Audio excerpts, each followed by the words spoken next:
जनसुराज के आने से क्या फ़र्क पड़ेगा।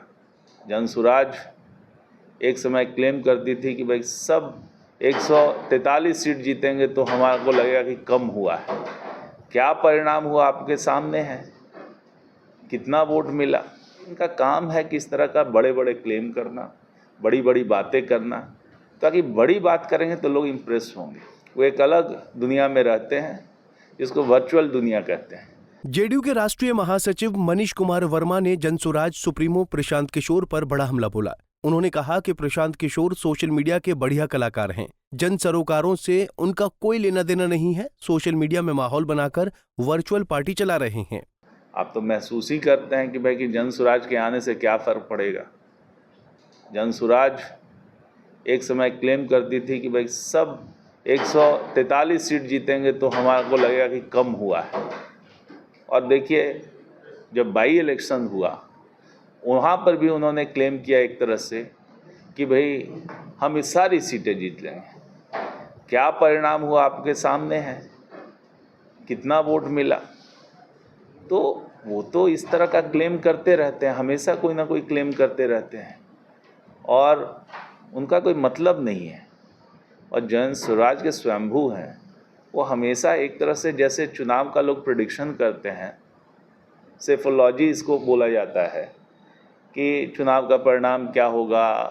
अब लोग जो है सर्वे कराते हैं, चुनाव का परिणाम करते हैं, ये अपना प्रेडिक्शन करते रहते हैं और अधिकांश बार प्रेडिक्शन गलत भी साबित होता है, माफ़ी भी मांगते हैं। तो ऐसे इनका काम है कि इस तरह का बड़े बड़े क्लेम करना, बड़ी बड़ी बातें करना, ताकि बड़ी बात करेंगे तो लोग इम्प्रेस होंगे। और इनकी जो बातें हैं वो सिर्फ इंटरनेट पे, सोशल मीडिया पे, यूट्यूब पे, इसी जगह पे है। ज़मीन पे उनकी बातें नहीं होती। और ज़मीन पे जब उन्होंने उतरने की कोशिश की और गांधी मैदान में उन्होंने कहा कि हम लोग पूरा गांधी मैदान पाट देंगे, 10 लाख से ज़्यादा लोग रहेंगे, पूरी सड़कें भर जाएगी, गांधी मैदान भर जाएगा, तो आपने उसका परिणाम देखा है, सबके सामने देखा है कि जनता उनको कितना स्वीकार करती है। अरे वो पार्टी से को जन सरोकार से कोई मतलब नहीं है। वो एक अलग दुनिया में रहते हैं जिसको वर्चुअल दुनिया कहते हैं। वर्चुअल दुनिया में अपना वीडियो बनता है, वर्चुअल दुनिया में लोगों के पास पहुंचता है। तो पूरी की पूरी जो पार्टी है वर्चुअल पार्टी है। ये वर्चुअल पार्टी सोशल मीडिया की पार्टी, ज़मीन पे, लोगों पे इसका कोई असर नहीं है। वर्मा ने विपक्ष पर निशाना साधते हुए कहा कि उनके पास कोई ठोस मुद्दा नहीं है, इसीलिए वो बेबुनियाद बातों को हवा दे रहे हैं। विपक्ष के पास कोई मुद्दा ही नहीं है। जनता को कोई मुद्दा हो तब ना, जब उन्होंने देख लिया कि पिछले 20 वर्षों से माननीय मुख्यमंत्री जी को वो कुछ हिला नहीं सके। कितनी भी कोशिशें हो गई, कितना भी उन्होंने किया, लेकिन बिहार की जनता तो देख रही है। इतने 20 वर्षों में इतने तरह के काम हुए कि गिन नहीं सकते। हर तरह के काम हुए, हर वर्गों को मदद पहुंचाई गई, बिहार को कहां से कहां ले आया गया। तो बिहार की जनता माननीय मुख्यमंत्री जी पे भरोसा करती है। और जब वो देखे कि जनता इतना भरोसा कर रही तो कुछ भी कहो। अब कुछ नहीं मिला तो हेल्थ का मुद्दा उठा लिया कि भाई अब हम तो इनकॉम्पिटेंट हैं, हम तो कुछ कह नहीं सकते, तो इन्हीं को कह दिए कि भाई आपका तबीयत खराब है।